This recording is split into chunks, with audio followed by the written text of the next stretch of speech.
Your burger is served. And this is our finest Pepsi Zero Sugar. Its sweet profile perfectly balances the savory notes of your burger. That is one perfect combination. Burgers deserve Pepsi. Starting a business can seem like a daunting task, unless you have a partner like Shopify. They have the tools you need to start and grow your business. From designing a website to marketing to selling and beyond, Shopify can help with everything you need. There's a reason millions of companies like Mattel, Heinz, and Allbirds continue to trust and use them. With Shopify on your side, turn your big business idea into... Sign up for your $1 per month trial at shopify.com/special offer. The Roger Stone Show. Entertaining and informative on the Red Apple Podcast Network. Welcome and thank you for joining us today on the Roger Stone Show. You know, I can remember the exact moment in which I knew that Donald Trump would win an upset victory over Hillary Clinton in the 2016 election. It was during the presidential debate between Donald Trump and Hillary Clinton. Here's that moment. It's just awfully good that someone with the temperament of Donald Trump is not in charge of the law in our country. Yeah, because you'd be in jail. Secretary Clinton. There is the Donald Trump I know and love. I was invited graciously by President Trump to visit him in the Oval Office this past week. I expected to spend a couple days in Washington, ended up spending a week, had a brief meeting with the vice president, who I had not gotten to know well, although I strongly supported both his selection for the vice presidency and, of course, supported him in the general election. I was very, very favorably impressed with Vice President J.D. Vance. Also had an opportunity to sit briefly with Tulsi Gabbard, who was an extraordinarily busy woman last week. The Director of National Intelligence, Tulsi Gabbard, has now released even more declassified documents revealing that in its final days, the Obama administration plotted to hamper the incoming Trump administration with yet another, you guessed it, Russian collusion narrative. These new disclosures, which were actually posted in detail by Senator Eric Schmidt of Missouri, he's one of the good guys, shows Obama was the ringleader of the Russiagate coup. After Trump's earth-shattering 2016 victory, President Obama directed his deep state apparatchiks to prepare a new report on Russian interference. While legitimate intelligence had shown that it was Putin's aim to use the election to foment chaos, this new, biased assessment ordered by Obama would state that Putin had interfered in the U.S. election to help Trump win. It is entirely false. And we now have, thanks to Tulsi Gabbard's courage, we have the receipts. The Obama administration leaked this to the fake news, specifically Mike Isikoff, an FBI shill working at Yahoo News, and Russiagate was born. This entire fraud is based on two false premises: that the Steele dossier, that is a report commissioned by Hillary Clinton, paid for illegally through her campaign, which purported that Donald Trump, as a private citizen, had cavorted with Russian prostitutes in Moscow and visiting as a private businessman, and the false claim that Russian intelligence hacked the Democrat National Committee, for which the government has never produced an iota of proof. In fact, all of the forensic evidence is to the contrary. But John Bolton, who was, of course, a high-level national security official in George W. Bush's campaign, has lashed out at Tulsi Gabbard, saying that she has imagined evidence that does not exist. Kind of like John Bolton and his president and vice president, George W. Bush and Dick Cheney, imagined that the Iraqis had weapons of mass destruction. Kind of like they imagined Iraq's involvement in the attack on America on 9/11. From now on, I'm going to call this guy deranged John Bolton.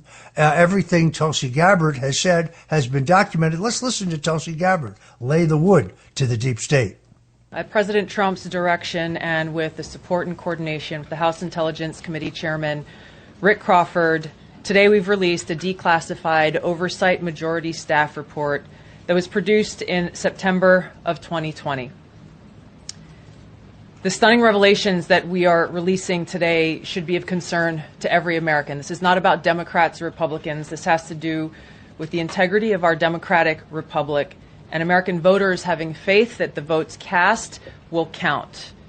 There is irrefutable evidence that detail how President Obama and his national security team directed the creation of an intelligence community assessment that they knew was false. They knew it would promote this contrived narrative that Russia interfered in the 2016 election to help President Trump win, selling it to the American people as though it were true. It wasn't. The report that we released today shows in great detail how they carried this out. They manufactured findings from shoddy sources. They suppressed evidence and credible intelligence that disproved their false claims. They disobeyed traditional tradecraft intelligence community standards and withheld the truth from the American people. In doing so, they conspired to subvert the will of the American people who elected Donald Trump in that election in November of 2016. They worked with their partners in the media to promote this lie, ultimately to undermine the legitimacy of President Trump and launching what would be a years-long coup against him and his administration. We're here today because the American people deserve the truth, they deserve accountability, and they deserve justice. That is Tusli Gabbard. She has now laid out two different tranches of information. It's my understanding that she has more. Former President Barack Obama actually responded, claiming that the Senate Intelligence Committee report on Russian collusion exonerates him. Actually, I can tell you that that is a pasted-up collection of false allegations. There's no proof in there whatsoever. Any cockamamie claim, there's several references to me in the report. Every single one of them is categorically false. There's no evidence to prove any of it. The deep state is in deep kimchi here, and they're feeling it. We have definitely learned that there's no real evidence showing that Putin wanted to aid the Trump campaign. Any actions by the Russians were insignificant in President Trump's victory. They point to this Facebook program, which there was an infinitesimal amount of money spent, and whoever was doing it was clearly had English as their second language, and there was no consistency in their messaging. Sometimes they were anti-Trump, sometimes they were anti-Clinton, sometimes they were pro-Bernie Sanders. Their goal, which in a multi-billion-dollar presidential campaign, the expenditure of $100,000 is a drop in the bucket, was chaos at a minimum. The Russian lie was cooked up by Obama and his desperate friends to get eyes off their litany of criminal acts. But there's nowhere to run and no place to hide now with the Director of National Intelligence, Tusli Gabbard, on the case. Expect more explosive disclosures in the weeks to come. Well, I have finally been vindicated. Back in 2016, Hillary Clinton's campaign attacked me by name when I raised legitimate questions about Hillary Clinton's health during the 2016 presidential campaign. The Clintons' communication director, Jennifer Palmieri, even blamed me after President Trump made similar claims about Clinton's health. Palmieri said, and I quote, "Donald Trump is simply parroting lies based on fabricated documents promoted by Roger Stone and his right-wing allies." Well, documents declassified this past week by the Director of National Intelligence, Tusli Gabbard, have vindicated me and other conspiracy theorists with the courage to admit the obvious. The documents released by Gabbard show that the Russians knew that Clinton suffered from, quote, intensified psycho-emotional problems, as well as diabetes, health disease, COPD, deep vein thrombosis, and chronic fatigue. Well, the psycho-emotional problems are understandable. If your husband is out raping women, as I document in my book, The Clintons' War on Women, and you have to kill people to cover it up, I guess that would cause psycho-emotional problems. This must have been why Clinton was having coughing fits and having seizure-like episodes on the campaign trail in 2016. Once again, I have been vindicated, and yet another conspiracy theory has been proven to be true. I'm beginning to sense a pattern of sorts developing here. Meanwhile, speaking of conspiracy theories that have turned out to be true, geoengineering, something sometimes referred to as chemtrails, is readily admitted by our government to be actually happening. These geoengineering experiments are dumping irritants into the atmosphere to manipulate the weather. My cousins out in Connecticut tell me that they see them in the sky all the time. I think everybody in the greater New York area, probably every urban area in America, has seen these trails in the sky. It is interesting that the purpose, I believe, to dump these toxic chemicals into our atmosphere is to manipulate the weather, something that the government has admitted they have the ability to do since the 1960s. There's actually a speech by President Lyndon Johnson, which he talks about the fact that we have this technology. Nicole Shanahan, who was briefly Robert F. Kennedy Jr.'s running mate for vice president during the independent phase of his candidacy, released her Dark Maha report to show how these experiments are funded by public and private entities, mostly unbeknownst to the mass of the American people. You see, even mainstream liberal experts are coming out against geoengineering and saying that they're madness. Professor Raymond Pierre Humbert of the University of Oxford said that solar geoengineering has enormous and troubling implications for global society. He also said they are the height of folly to open the door to field experiments without adequate government oversight. Mary Church of the Center for International Environmental Law said that solar engineering is inherently unpredictable and risks breaking further an already broken climate system. Thankfully, states are now taking action to end the scourge of geoengineering. On July 1st, Senate Bill 56 came into full effect. Here in Florida, where I am, the law effectively bans geoengineering and makes all potential weather modification a felony crime in the state of Florida. My good friend, Representative Marjorie Taylor Greene of Georgia, is leading the charge to ban this practice nationally. We must demand that our elected officials pass these measures as quickly as possible so these experiments can be stamped out for good.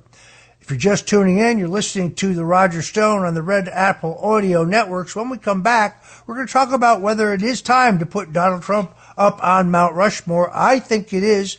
Others disagree. We're going to have a discussion with Daniel Smith, the South Dakota businessman who has set up a committee to support the legislation by Congresswoman Anna Paulina Luna of Florida that would add President Trump to the National Memorial Park at Mount Rushmore. Whatever you do, don't touch that dial because we'll be right back. The Roger Stone Show on the Red Apple Podcast Network.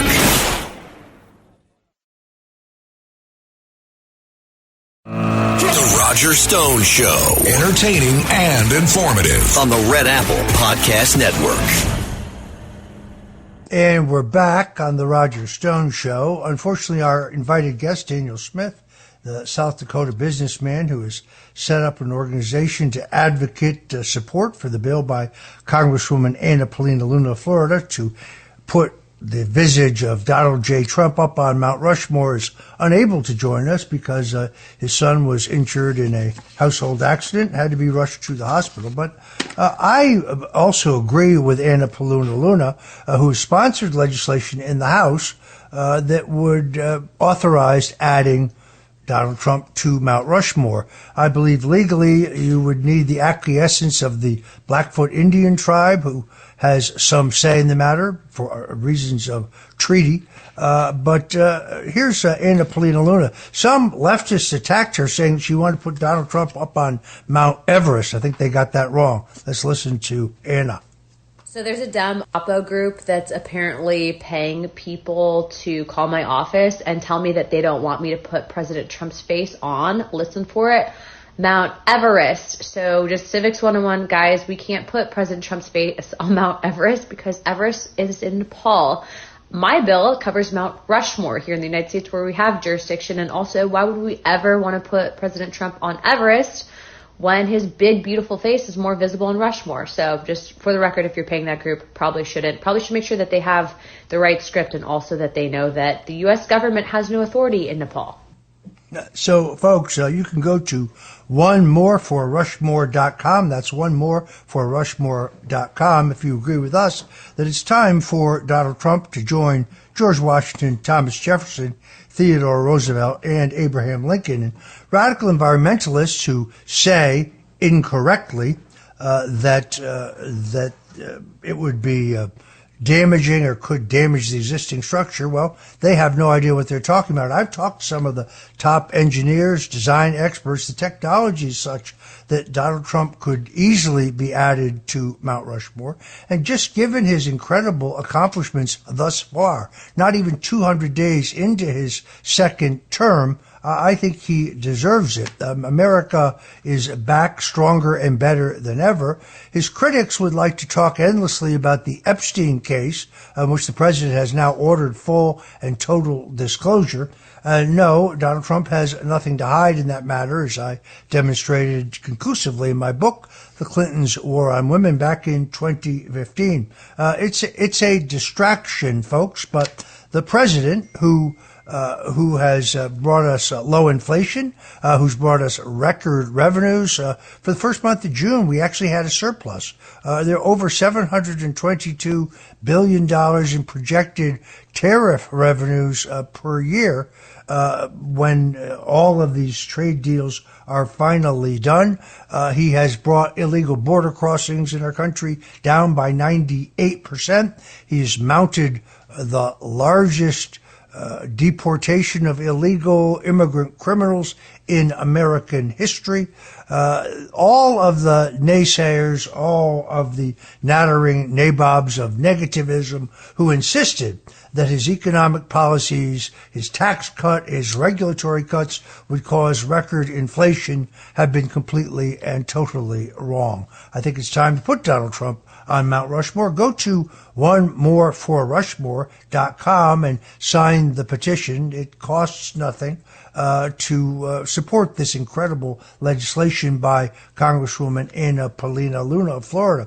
Got a chance to meet with her briefly. She has some bombshell revelations coming up herself in the House committee where they're looking at the assassination of President John F. Kennedy. The KGB has now handed over all of their files, I should say, the successor to the KGB. So we're not going to find out what Russia knew about Lee Harvey Oswald. Don't go away. The Roger Stone Show on the Red Apple Podcast Network.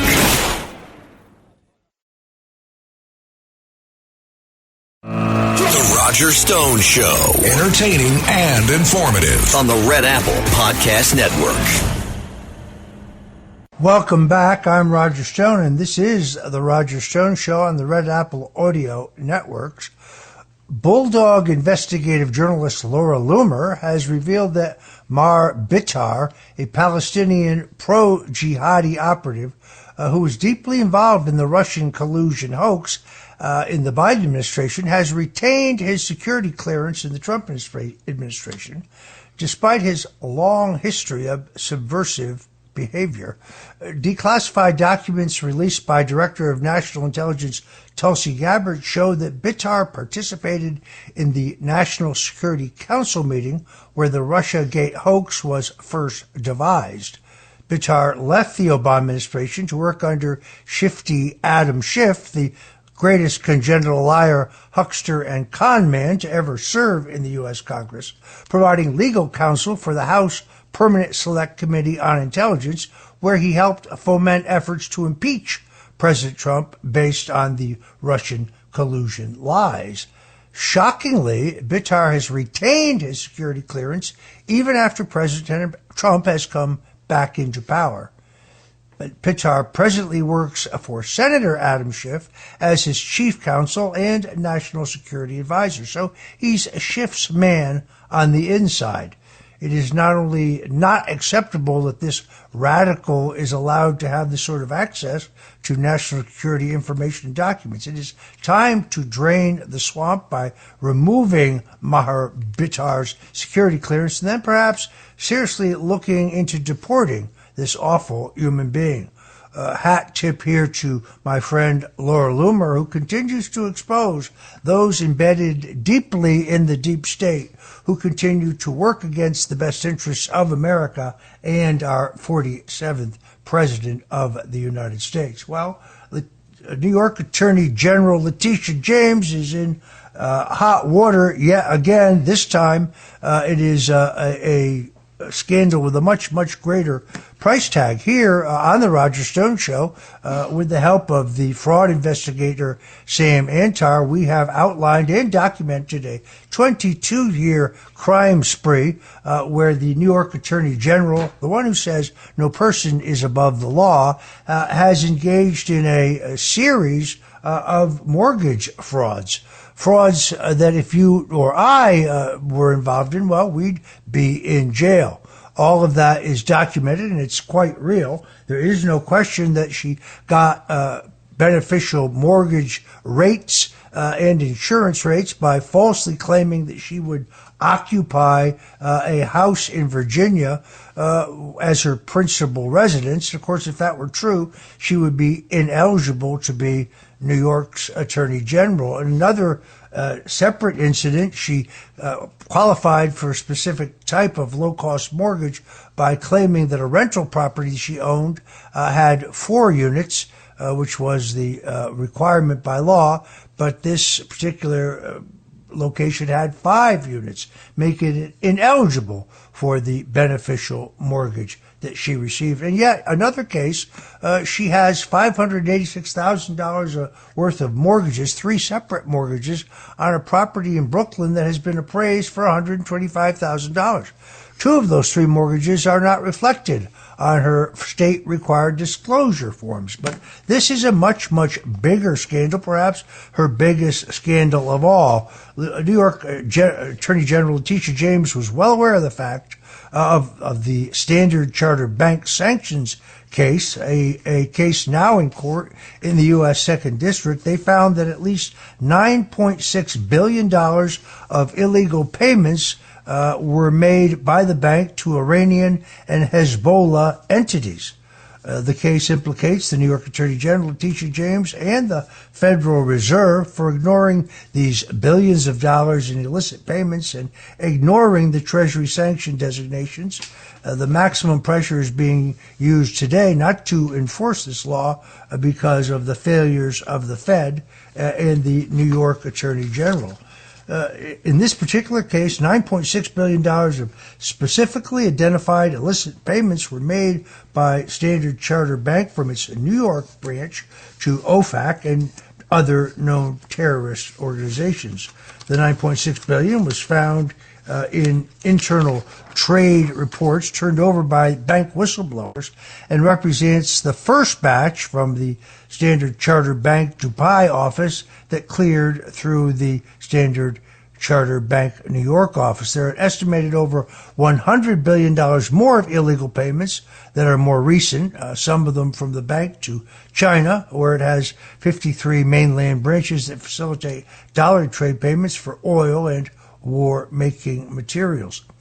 These payments were hidden by Standard Chartered Bank from required disclosures in its ongoing deferred prosecution agreement, now under the jurisdiction of the U.S. Attorney in D.C., Janine Pirro, and the U.S. Attorney in the Southern District of New York, Jay Clayton, both of whom have been made entirely aware. Just late last week, I believe it was Thursday, there was a required governmental filing to keep this case alive, and the Department of Justice, under the leadership of Pam Bondi, filed with hours to spare to continue to proceed on this case. It was back in 2024 that the New York Attorney General was briefed by terrorist financing experts and the whistleblowers in detail about these illicit payments, yet she did nothing whatsoever other than reapprove the Standard Chartered Bank's annual license. So Letitia James is busted. This is the woman who said no one is above the law. Well, she's about to find out that that includes her. The Standard Chartered banking case, a massive, massive case of corruption and violation of federal law. Once again, the the Biden Justice Department, the New York Attorney General's office, and certain officials at the Federal Reserve well aware of this massive corruption. We'll be following this case very closely here on the Roger Stone Show, and we will be updating you as we go along. President Donald Trump visited the Federal Reserve on Friday because he wanted to inspect firsthand the $2.5 billion renovation of the already palatial headquarters for the Federal Reserve. Now, the chairman of the Federal Reserve, Jerome Powell, testified under oath that this renovation did not include private elevators for the Fed board governors, did not include a private dining room for the Fed board governors, did not include any new marble or new fountains, did not include a lavish roof garden. Unfortunately, the plans approved by Powell that we have seen include all of these items, which means that Jerome Powell lied to Congress about these opulent renovations. And at this point, there's a 70% cost overrun. That, you heard me right, 70%. With the president, when he went, was his Deputy Chief of Staff, James Blair, also the head of the Federal Housing Finance Agency, Bill Pulte, who has been a relentless critic of the fact that Jerome Powell refuses to cut interest rates on the American people, despite the fact that the two indicators that he is required to use by law, inflation and unemployment, are both either at the same level or lower than they were the last 4 times that the Federal Reserve cut interest rates on the American people. So in other words, it is very clearly Jerome Powell who is playing politics with the American economy. He knows, as Bill Pulte has very articulately said, that an interest rate cut now is certainly in order based on the economic indicators, but if that happens, we will have an economic boom, the likes of which this country has never seen. Why shouldn't we have lower interest rates for those who are trying to pay their credit cards, those who wish to buy a home or a new car? That is why late last week, President Donald Trump tweeted that Bill Pulte at the Federal Home Finance Agency was doing a great job and that he needs to continue to keep the heat on the Federal Reserve chairman to cut rates on the American people. At the same time, Barry Habib, who has been on this show many times to talk about the economy, who is with MB Highway, one of the country's leading experts on mortgages and housing, has been appointed to the board of Fannie Mae, where I'm confident that he will serve with distinction. If you're just tuning in, I'm Roger Stone. This is the Roger Stone Show. I can tell you that in Washington, D.C., many of the figures inside the Beltway, there are some sphincters definitely puckering as Tusli Gabbard has laid bare the entire Russian collusion hoax, and she's brought the receipts. This is not speculation. This is not political commentary. She has absolute stone-cold proof that there was an abuse of power, the greatest single dirty trick in American political history, in which they used both the Steele dossier and the fraudulent claim that the Democrat National Committee was hacked by Russian intelligence in an elaborate plot to bring down a duly elected president. Among those who I think should be prosecuted, Robert Mueller, who was the head of the Mueller investigation. They rationalized his appointment and the launch of his witch hunt based solely and completely on the Steele dossier. CIA Director John Brennan testified before Congress that the Steele dossier played no role whatsoever in their opening the investigation. There is one saving grace for Robert Mueller. I predict that he will utilize an insanity defense, because if you saw his testimony before the House asked about his report, it's clear that he not only never wrote it, I seriously doubt that he ever even read it. I'm Roger Stone. You're listening to The Roger Stone Show on the Red Apple Audio Networks. Don't touch that dial. We'll be back with more bombshell politics for you just around the corner. The Roger Stone Show on the Red Apple Podcast Network.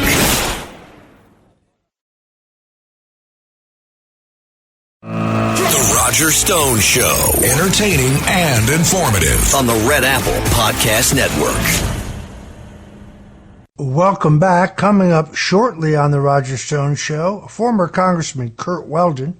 He was a 10-term Republican congressman from Pennsylvania, very widely respected for his work on national security, foreign affairs, and emergency preparedness issues. During his time in Congress, he served as vice chairman of both the House Armed Services Committee and the House Homeland Security Committee. But he really gained national recognition for his independent efforts to expose intelligence failures surrounding the 9/11 terrorist attacks. So I asked him to be with us today to talk about what he believes really happened on 9/11. You're going to want to stand by for that groundbreaking interview. And also, Roseanne Barr joins us. She is, of course, the American actress, comedian, writer, and television producer, best known for creating and starring in the groundbreaking sitcom Roseanne. She was probably the very first victim of the political correct censorship movement in this country. They censored her about the same time they began censoring me. They tried to erase us, but we're both back. So you're going to want to stick with us here on the Roger Stone Show for those two blockbuster interviews coming right up. In the meantime, President Trump has taken the baton from Presidents Dwight Eisenhower, Ronald Reagan, and yes, Richard Nixon as a truly iconic chief executive with the courage to buck the foreign policy establishment when necessary to fulfill tremendous achievements. I mean, Ronald Reagan, for whom I worked in 3 presidential campaigns, was widely heralded for bringing an end to communism in Russia with his military buildup, while Nixon's policy of rapprochement with China facilitated the spread of capitalism to that country and saved millions from crushing poverty. When I visited the Oval Office the other day, which President Trump has very smartly redecorated. He has this huge oil portrait of President Ronald Reagan as the largest portrait in the office. As a president that Donald Trump and I both greatly admire. But I looked around and I pointed out that there was no oil portrait of President Richard Nixon. There are oil portraits of Jefferson, Washington, Lincoln, and other great American presidents. And the president said, well, I still have questions about what he did in China. Let's make one thing very clear. At the time that President Richard Nixon opened the door to China, China was a dirt poor, backwards agrarian society. Most Chinese citizens had no indoor plumbing. That means no toilets, no running water. The rural areas of the country did not have electricity. They did not have a strong military, and they had no technological capability to speak of. There is no way that President Richard Nixon could have foreseen that 30 years later, Bill Clinton would give the Chinese most favored nation trading status, as well as selling them our military missile targeting secrets in the L'Oreal scandal. Those are the actions that made China the danger it is to America today. In a globalized world, President Trump has the ability to replicate the peace through strength policies to all regions of the world without dropping many, if any, bombs. That is what Trump has done by brokering a peace between Congo and Rwanda, stopping the hostilities between Iran and Israel, cooling tensions between Pakistan and India, negotiating peace between Cambodia and Thailand, among other incredible foreign policy achievements. I'm extraordinarily impressed with Secretary of State Marco Rubio, who I think deserves a great deal of credit, as well as President Trump, for these diplomatic successes. He's come a long way since he was dubbed Little Marco on the debate stage while competing against President Trump for the presidential nomination in 2016. Marco Rubio, in my book, has proven himself to be a loyal and competent enforcer of President Trump's America First agenda abroad. He could still be a formidable contender for the presidency in a future election down the road. He has impressed me as a solid and loyal member of the Trump team. On a sad note, while I was in Washington, D.C., my wife and I believe that someone purposely poisoned our 2 Yorkshire Terriers, Mimi and Pee-wee. They had to be hospitalized, the animal hospital this week, and now I'm happy to say several anxiety-ridden days and thousands of dollars of veterinary fees later, both of them are back home and they're both doing fine, although they have medication they need to continue to take for several more days. Gives you some idea of how vicious the radical left is, people who would destroy us because they disagree with us politically. I haven't mentioned this to many people, but to the thousands who have already contacted me saying that they were praying for our dogs as well as our family. Mimi and Pee-wee, the twin Yorkshire Terriers, brother and sister, they are fine, and we thank you for their prayers. But let's remember, there's no civility on the American left. This is not like the old days when you simply wanted to defeat the other party in an election. Today, they want to destroy you. They want to send you to prison. They even want to kill your dogs. I'm Roger Stone, and we'll be back with Congressman Curt Weldon to lay out the facts as he sees them about 9/11. The Roger Stone Show on the Red Apple Podcast Network.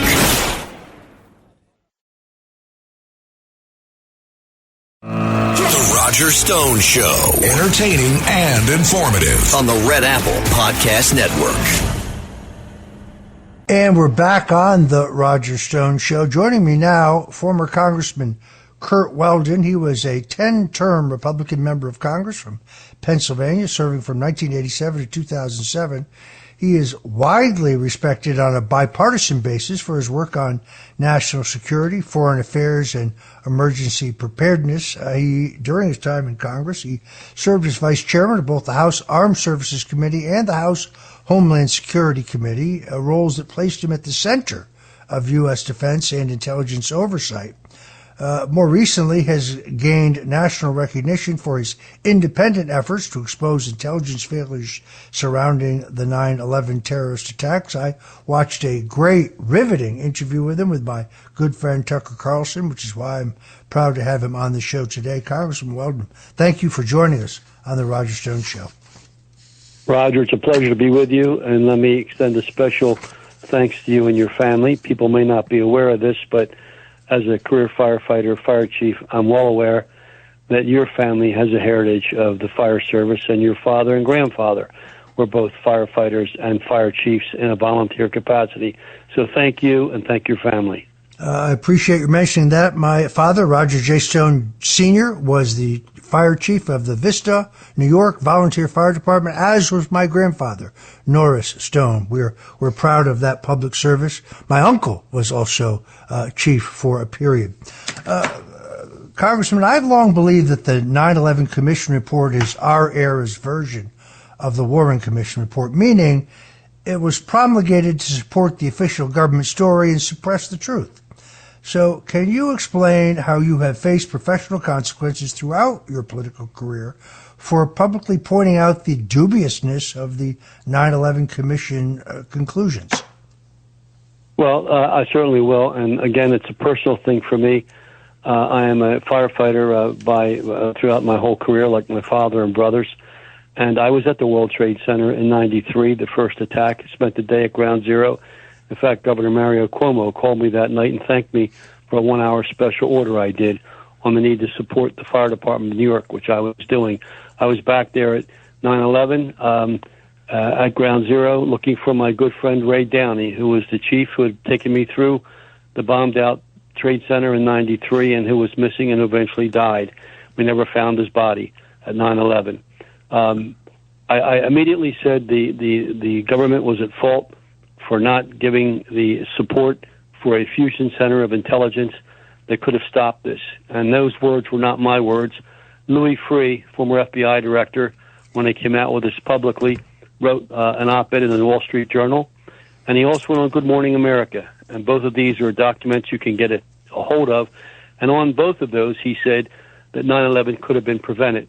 In addition, General Keith Lambert, who was one of our Special Forces command officers, directing horseback special forces over in Asia, was interviewed in his best-selling book, Horse Soldiers, which became a Hollywood movie.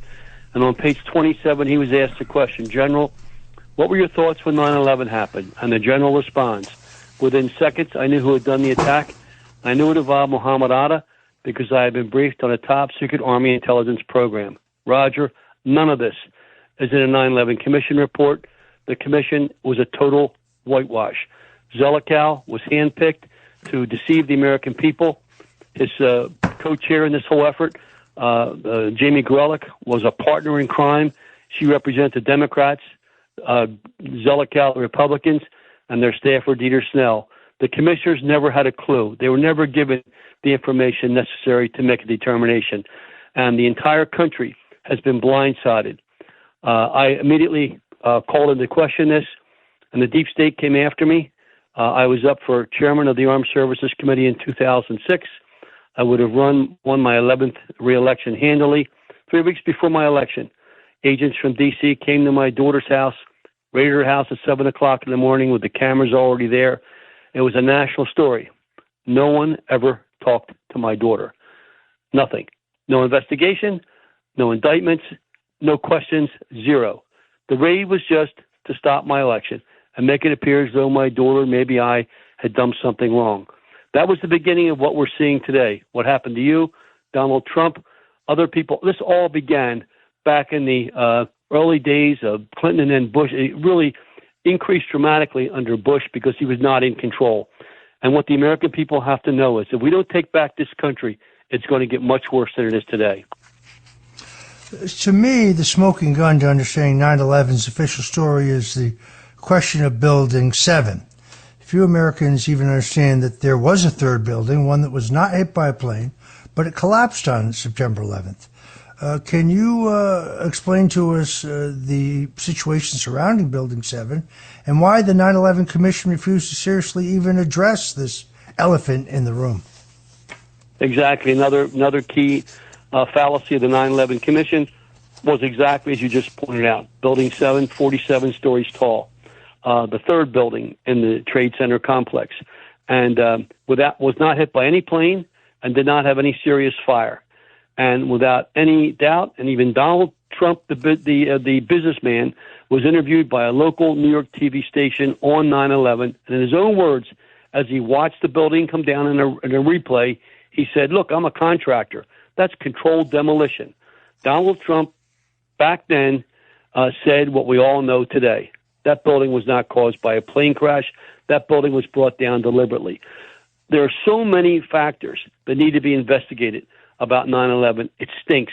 It's the biggest scandal in the history of America. It's been the biggest cover-up in the history of America. Roger, we just didn't lose 343 firefighters, including my friend Ray Downey, but we also lost 2,977 civilians and responders.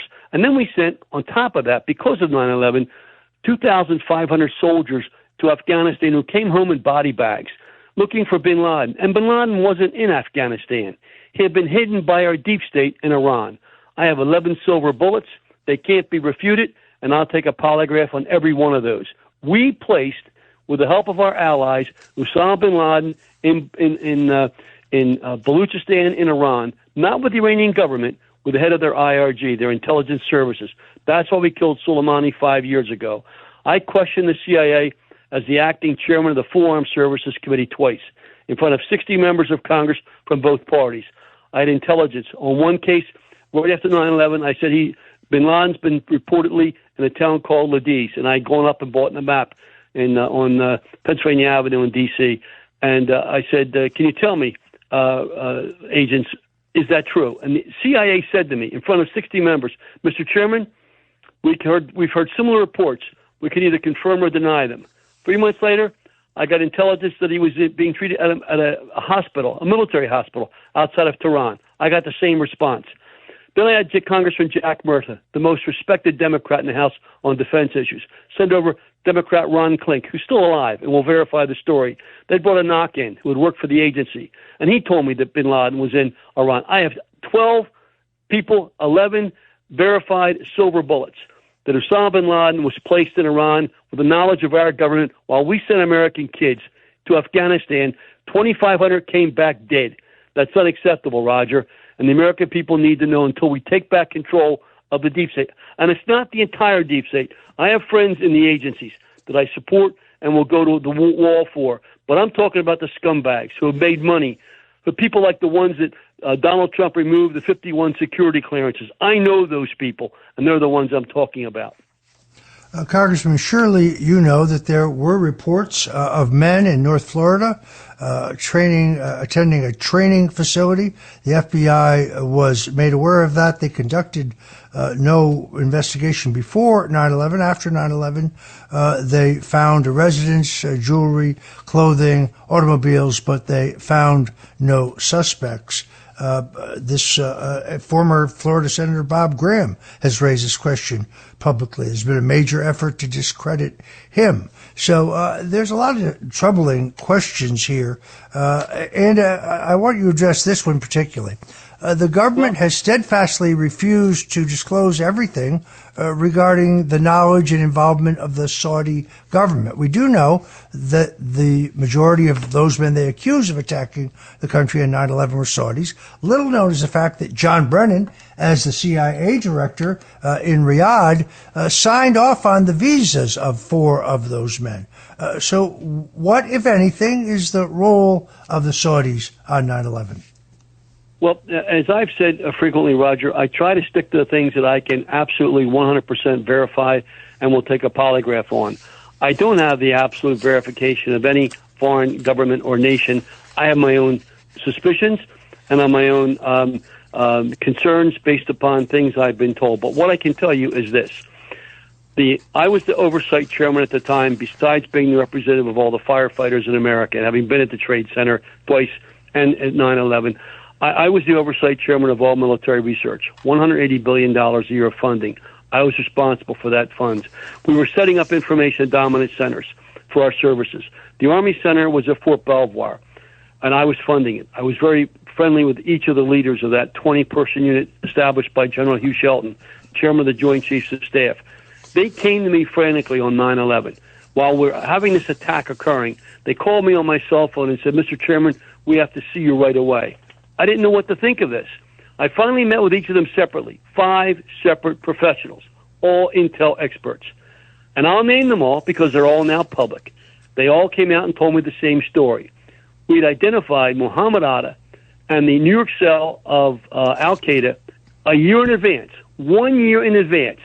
The military intelligence unit, Able Danger, Tony Schaefer, lieutenant colonel in the Army, Scott Philpott, Annapolis, the Navy, Dr. Eileen Pricer, Air Force, career intelligence officer, Eric Kleinsmith, the head of our legal facility. All of them have come out now publicly and verified what I've said. Not just me, each of them. In fact, I had 2 of them on the podcast of Patrick Ben-David.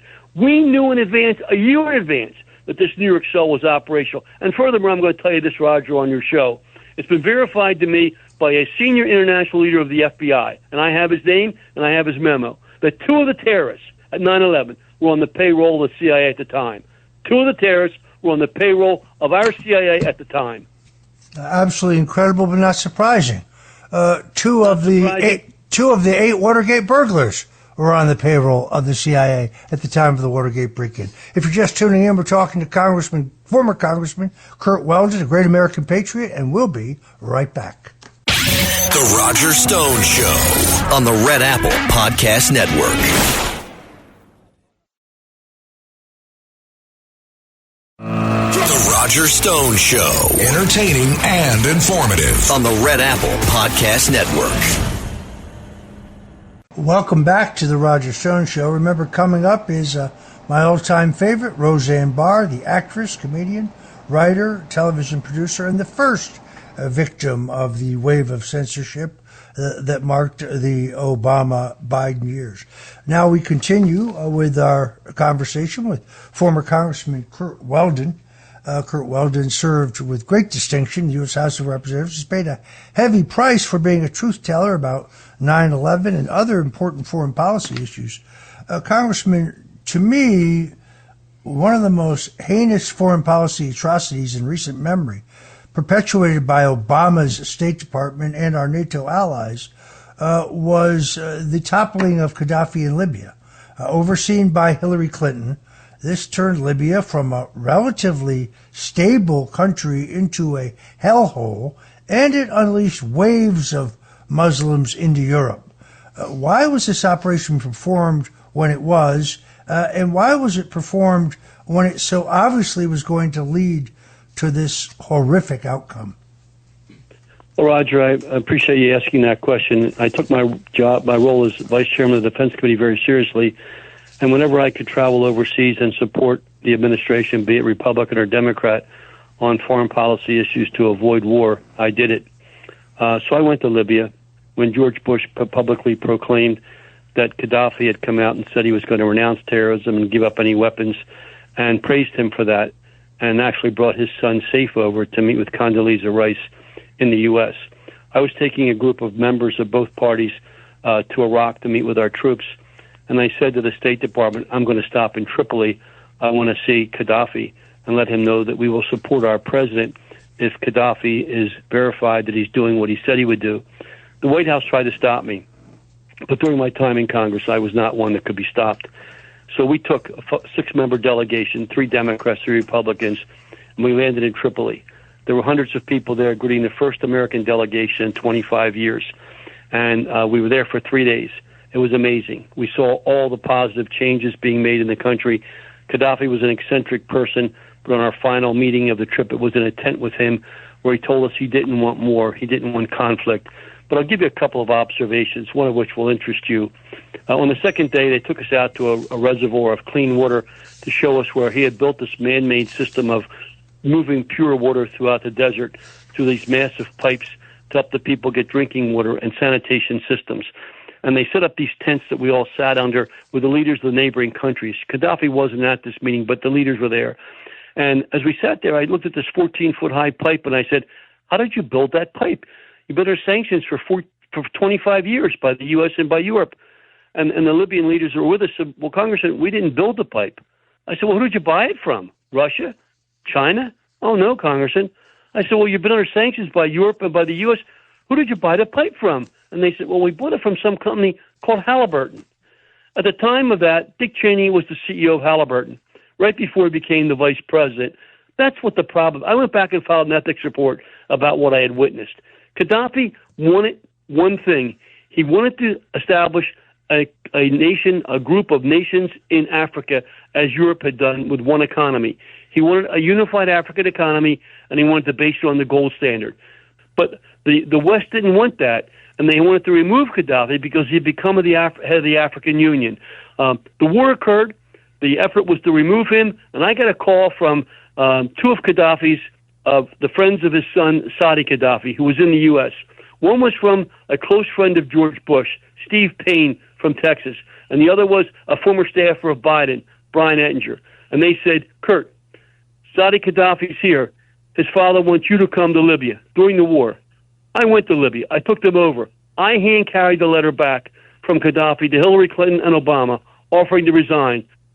And they killed him anyway. We have to leave it there. Thank you, Congressman Kurt Weldon. We'll be right back with Roseanne Barr. The Roger Stone Show on the Red Apple Podcast Network. The Roger Stone Show. Entertaining and informative on the Red Apple Podcast Network.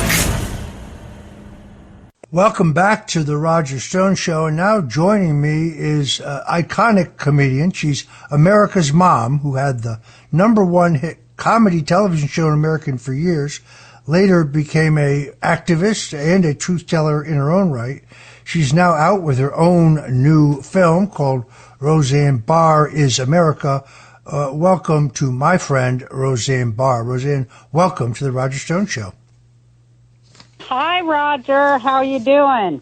I am so happy to have you. People need to know that when I was fighting for my life, when they were trying to frame me in the Russian collusion hoax, when people I'd known for years wouldn't return my call pretending they didn't know me, I reached out to you because I needed to raise money for my legal defense. You made a video appealing for funds for my legal defense fund, and here I am today, pardoned, vindicated, because you can't lie under oath about things that never happened, can you? And there was no Russian collusion. It was all BS, and God bless you, I will never forget you're standing up for me. Well, I knew they were railroading you, and it's great to be vindicated, isn't it? It really is. Now the only question is whether this little gang of crooks, Obama, Biden, Comey, Brennan, Rice, all of these reprobates, whether they're going to be held accountable, whether we have a two-tier justice system or there's a separate rule for them. I'm praying that Attorney General Pam Bondi will do her duty, and I want to see some arrests. I want to see 29 heavily armed, fully SWAT-clad FBI agents wearing night goggles and brandishing M4 assault weapons surround John Brennan's home at 6 o'clock in the morning, and perp walk him, if he had a wife, and his wife out in front of the Newsmax cameras or the Fox cameras. I'm ready for that moment. I think all of us are. All of us are more than ready, and I think it's going to happen. I think it's going to happen pretty quick. Get better, or we're going to be mad. We're going to be big mad. So, Roseanne, what do you make of this current situation regarding the Epstein files? I mean, Trump is falsely being attacked and blamed by the fake news, while Democrat-appointed judges are the ones blocking grand jury testimony from being unsealed. How do we make sense of this whole thing and try to explain to people out there who are being gaslit and confused? Well, I think that people who are being gaslit and confused by the Democrats and the media, I don't think they're ever going to get it. So I think we should just give up on them. Because I don't think, if they look at this and see that, all those years in office, Biden, he never released the Epstein list. He had it. So, I mean, I think that Trump is just smarter than everybody, and he's making the Democrats blame him so that he, blame him and then stop him. So it's like the double bind that they always do. They always accuse the other side of doing what they do, and then they undo it. And so it's like such double standards that you can't miss it. There's no way you cannot see it unless you're just a complete idiot. Well, you were really the first big victim of cancel culture. You and our mutual friend Laura Loomer. I was right there behind you. To this day, I'm still banned for life on Facebook, banned for life on Instagram, banned for life on YouTube. I get by without those things. The irony, of course, is if you go to Facebook or Instagram, there's a bunch of Roger Stones. There's dozens of them. Problem is, none of them are me. Right. But and they don't do anything about that. We complain. My lawyers complain. They do nothing whatsoever about that. Why? No, they don't do anything about that. And they also heavily censor anything that Jewish people write. They heavily censor that on X and everywhere else, especially if you're, for your own people. That goes down faster than a leaded balloon. It's taken off, censored everywhere, worldwide, and nobody talks about that either. But it is true. No, they try to erase you. They try to completely and totally erase you, but they fail because we're both here. So there may be a lot of fake Roger Stones out there, but there's only one real Roseanne Barr, and I'm proud to say we've got her. I want to talk about this new movie, this documentary, Roseanne is America. I got to talk about it because the director and producer, Joel Gilbert, is hawking me by text relentlessly. So I have no choice. But you had the world premiere. Yeah, he hawked me too relentlessly. I understand. He made a great movie, and I'm really happy with it. It shows my whole life, how I got famous, which, it's really funny, and it shows, how I became a comedian. And then the second half goes into the explanation of my tweet and why I was fired. And it gets heavily political, but it's finally I get to talk about what my tweet meant in the context of the years that have passed, including the the attack on October 7th of Israel, which was kind of the subject of my tweet. And I finally get to speak out on it and how I was right. And, I was prescient in my tweet. And if it's understood in its geopolitical context, instead of reduced to the stupidest thing they could come up with, I have concern for what's happening in our country, right now, and I'm so grateful that Trump won and that he's doing such a great job.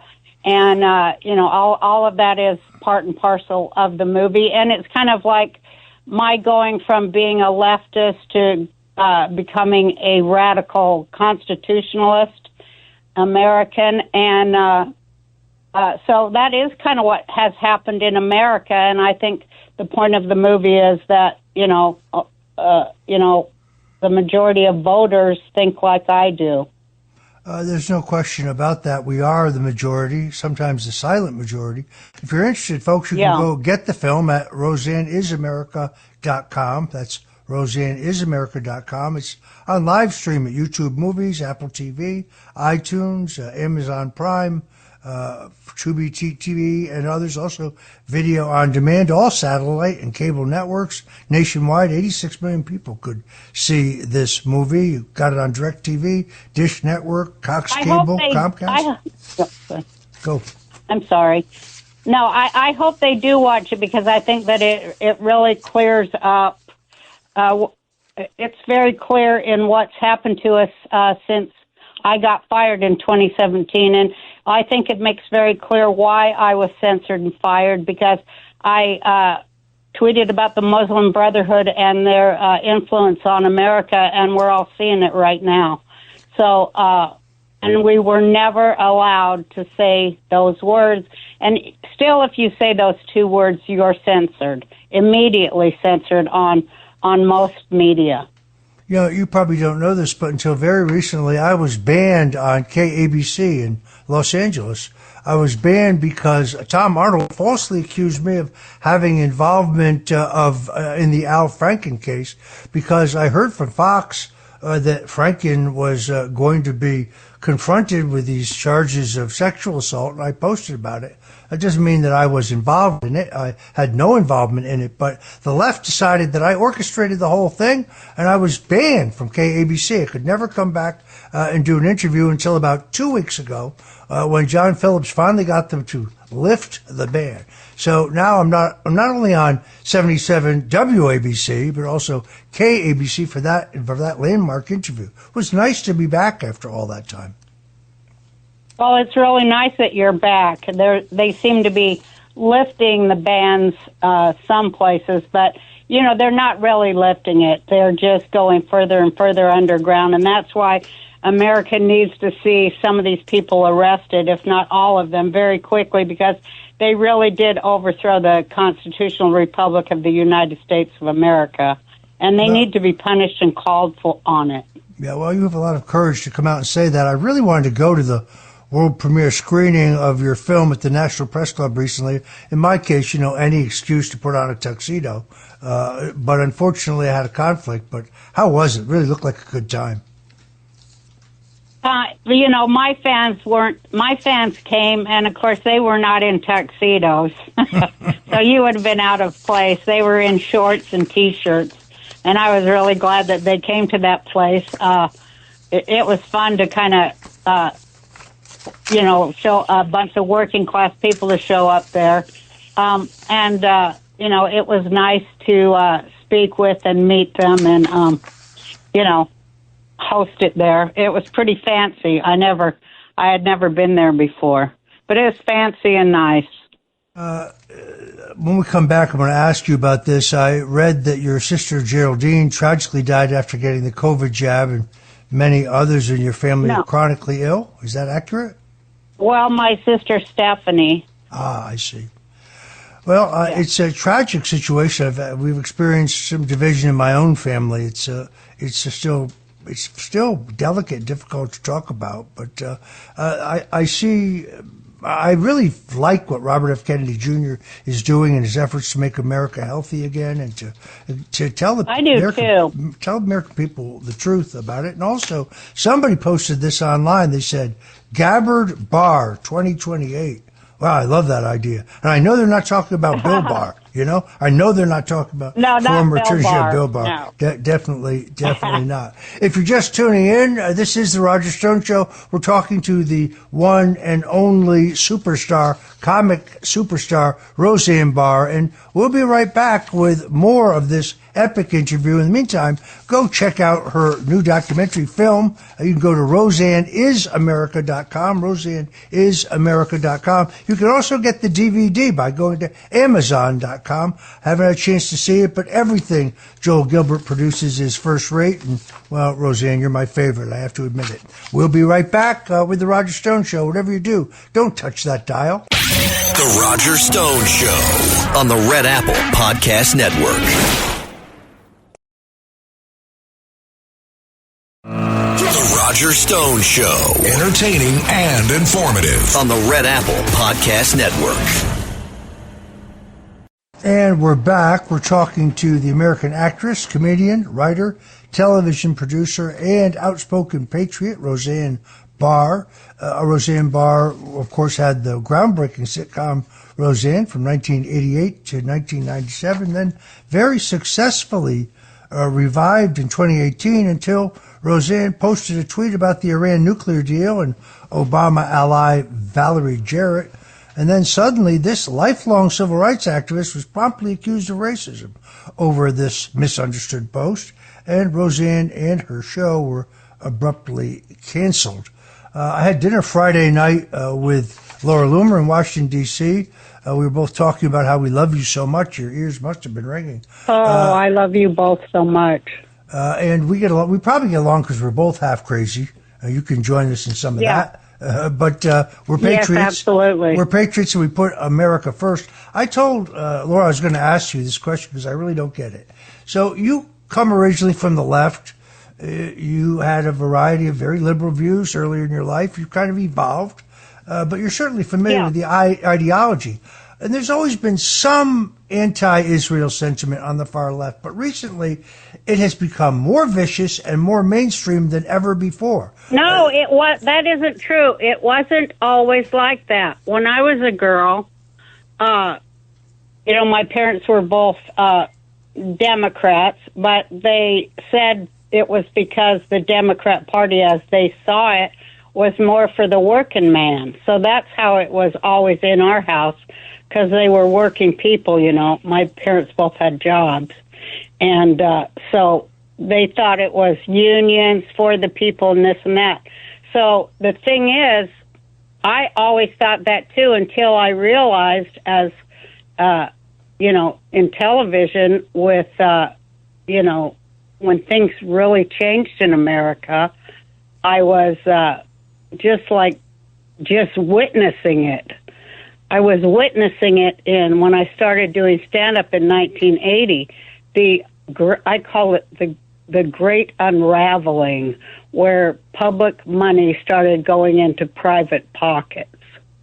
And so I'd always noticed that and how things changed and how everything was kind of getting hijacked.